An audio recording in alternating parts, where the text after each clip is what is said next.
welcome back to Lux's 11 Words of Wonder 10B.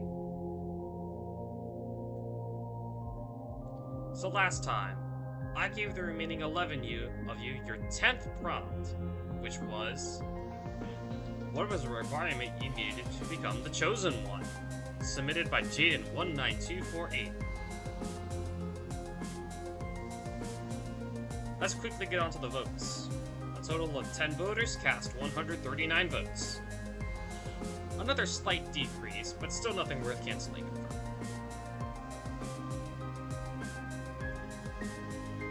The number of votes per response was either 9 or 10, with the average being 9.93. And we have quickly arrived to the new results, with triple points. If you get a perfect score of 100%, that's 30,000 points. But, as you can see, the scoreboard only goes up to 70, so... Moving on. First up was Jaden19248. The prompt? The person who made the prompt. I don't know what I had else to say there. Anyways, he said, buying the Chosen One Game Pass.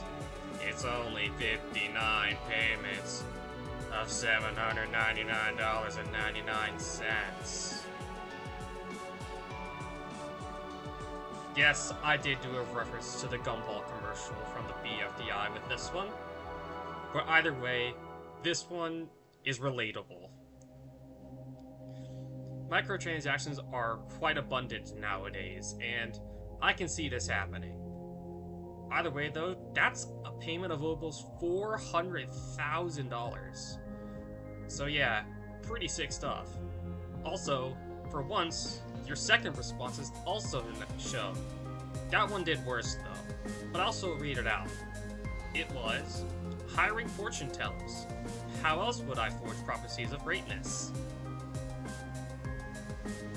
Not much to say about that one. Simple, straight to the point. Alright, now for the moment of truth. Jaden, your score is...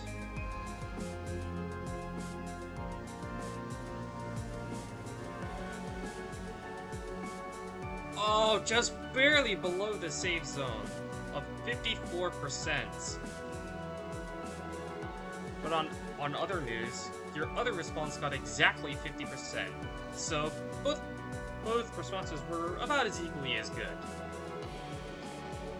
Either way, since you're not 30,000 points ahead of Tenseiyak, you're not quite safe just yet.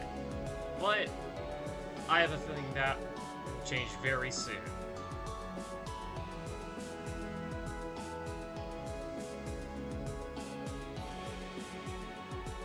Next up is Monochrome, who needs an immeasurable 67.64% to be safe.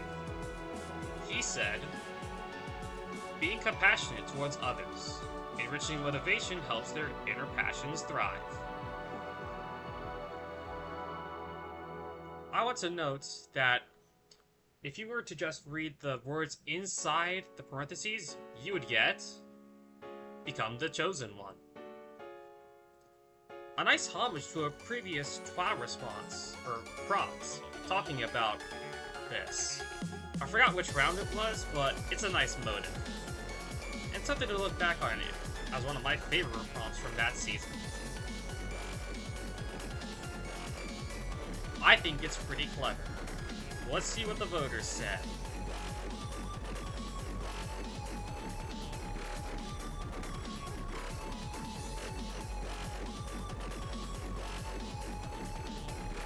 A nice score of 62%.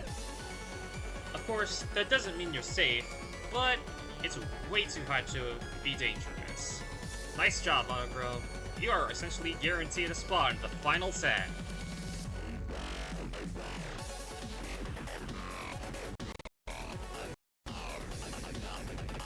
Next up is babyyyyyy. She said, excuse me, I called her Rashid again. Frick. He said, for Lux's mother, actually functional in the god of Wi-Fi makes the chosen one. oops, you were missing a her after the word makes. But if you were to add that, that would be 12 words, so I don't blame you for leaving it out. Either way, this is a very nice reference to last round, considering that my mom made her response and sent it in a McDonald's with McDonald's Wi-Fi. And just thinking of McDonald's makes me hungry for it. I'll have to order some later. But for now, Sada, your score is...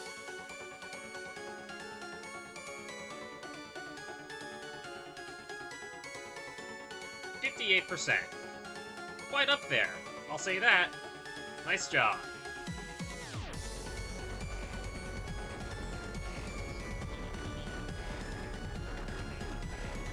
Next up is Brick. He said, childhood trauma, suspenseful flashbacks fuel power surges, overwhelming other chosen prompts. That's our first pun in a good while. Although I don't technically get it. Although, it could just be me. Either way, I can see you put some thought behind this, and I think it worked out great in the end. Let's see how you did, Brick.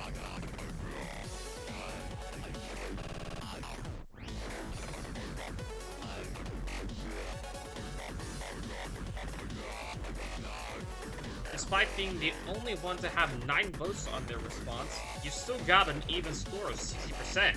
Nice job! Everyone's placing pretty closely together for the most part. We'll have to see if that streak continues.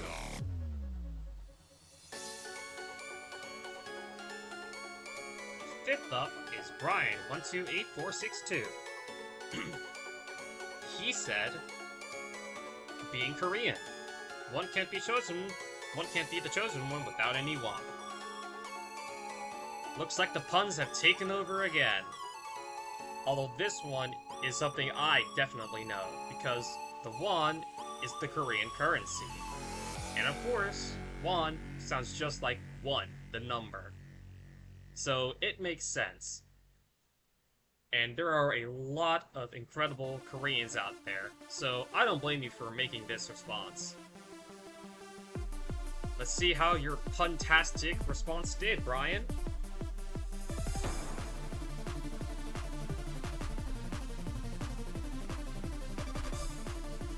And just like that, Brian's the first one to be declared safe on the leaderboard.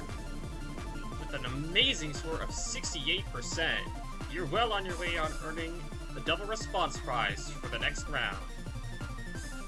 Great job, Brian. You definitely won that one.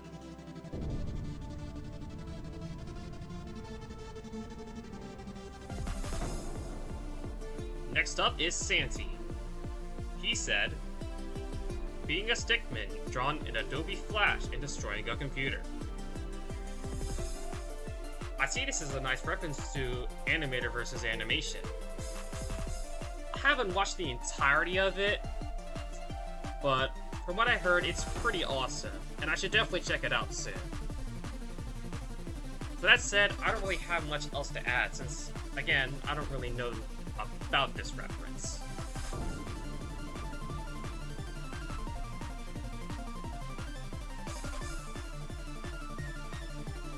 Yikes! A score of 52% is the lowest so far. However, it's still not too dangerous, considering the score goes down to 20 this time. Someone may have flunked their response score this time around, so it's not all bad news.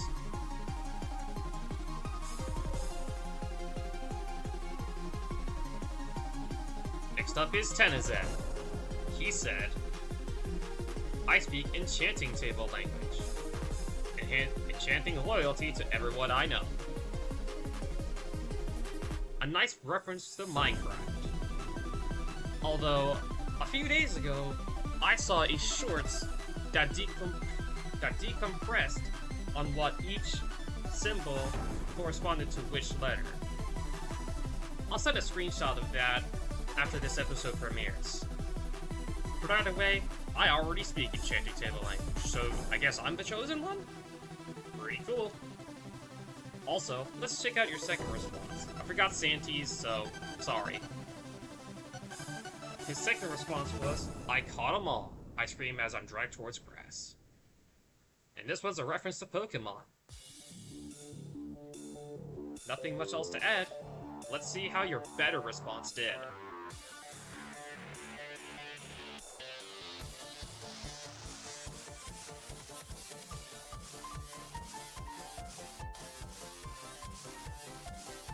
Ooh, just barely above the safe zone. Nice job, Tenized. With a score of 56%, you're guaranteed safe into the final 10. Nice job.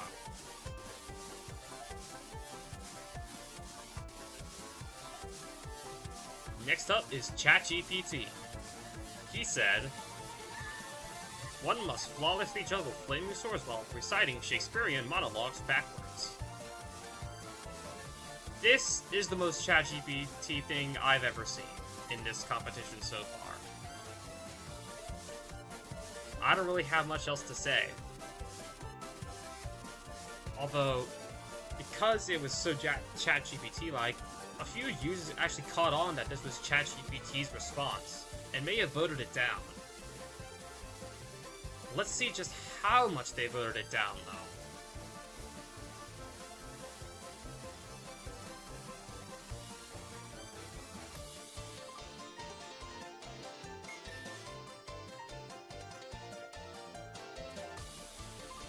%46%, the lowest score out of any response so far. Yeah, the voters definitely took a big toll on you, ChatGPT. But it's not the end of the world. And it could have been a lot worse.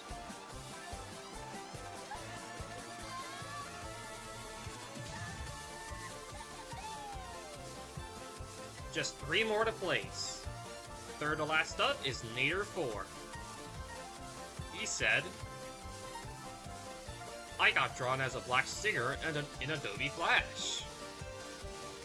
Yet another reference to animator versus animation. And the second one to do that. I thought this response passed the variety test quite well, but apparently I was wrong. Let's see how this response did.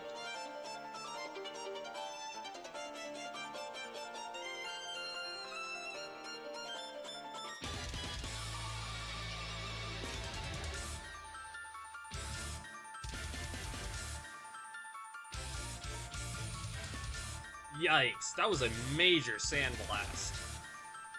A score of 39% is not good by any means. And your chances of going into the final 10 are now starting to shake, Nader.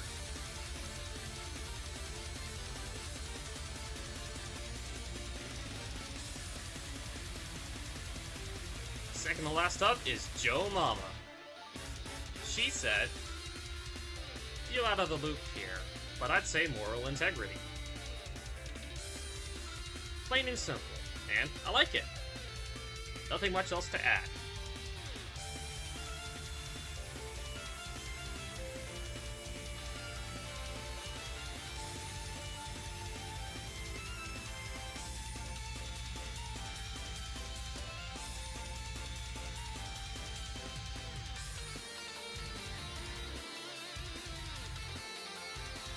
Oh no!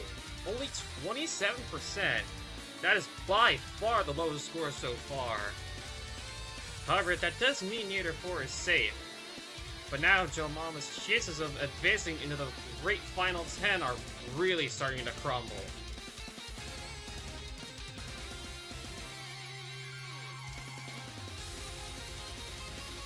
So now it's down to Joe Mama and Tenseyak. Tenseyak has been in this situation more times than one. Let's see the response. Bring back Gengar's Vanilla Cake, stolen by Hydreigon and Sylveon. A good homage to the first response winner of a realm of 50 characters. I still watch that show every now and then, and it's pretty awesome. I'm no Mario Brosa, but I think this is a pretty good representation of how Okay, I have... Sorry, I had an autistic monkey voice for some reason.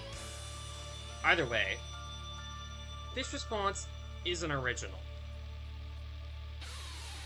But, considering you only need a 34.12% score to be safe, it may still be enough to get you to move on to the final 10, Sayok.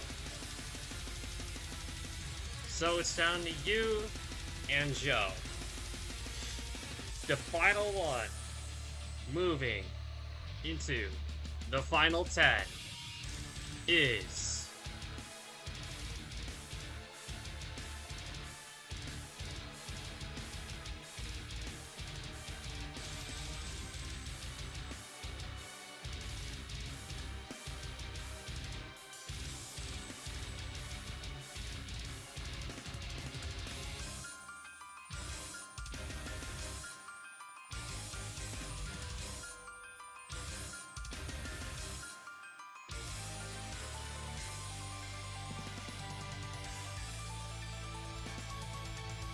not 10 Sayok. I'm so sorry, 10 Sayok, but with the just a score of 24%, that puts you even lower than Joe's response score this round. And last place on the leaderboard plus last place in the prompts, this time around, that's destined elimination. You played a stellar game, 10 Sayok, but alas, you do not make it to the final 10. I'm so sorry.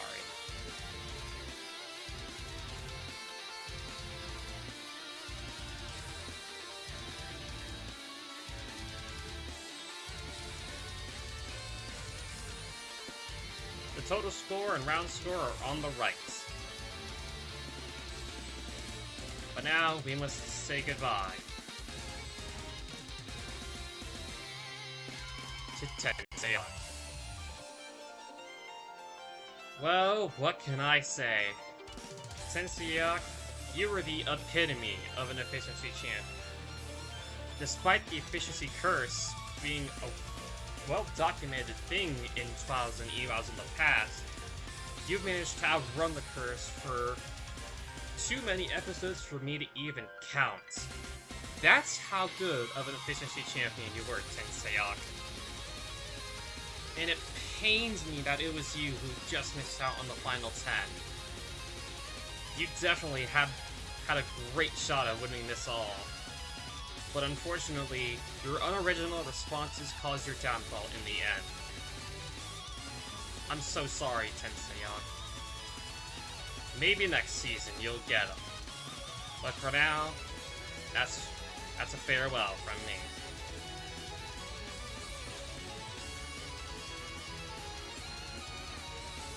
Here are the current standings. If you place in the top 3 this round, you get a double response prize coming into the next round.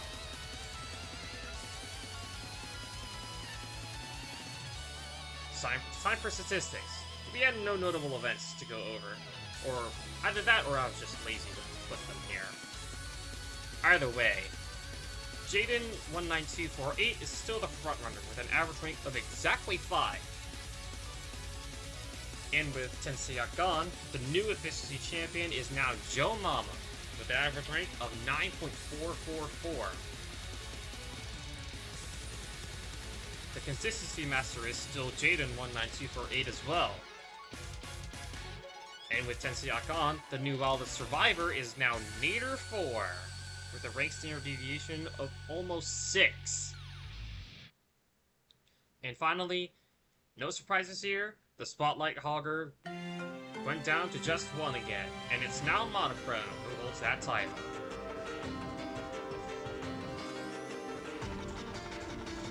So, all that out of the way, it's time for the 11th prompt. And no, this isn't the round with the Leeward Regional. That comes after this prompt, if you saw the Luxury Lapras Direct. Either way, here's the prompt. As an aficionado of nature, You've decided to make it your job to not let the trees in your neighborhood lose their leaves when winter arrives. How will you protect the trees?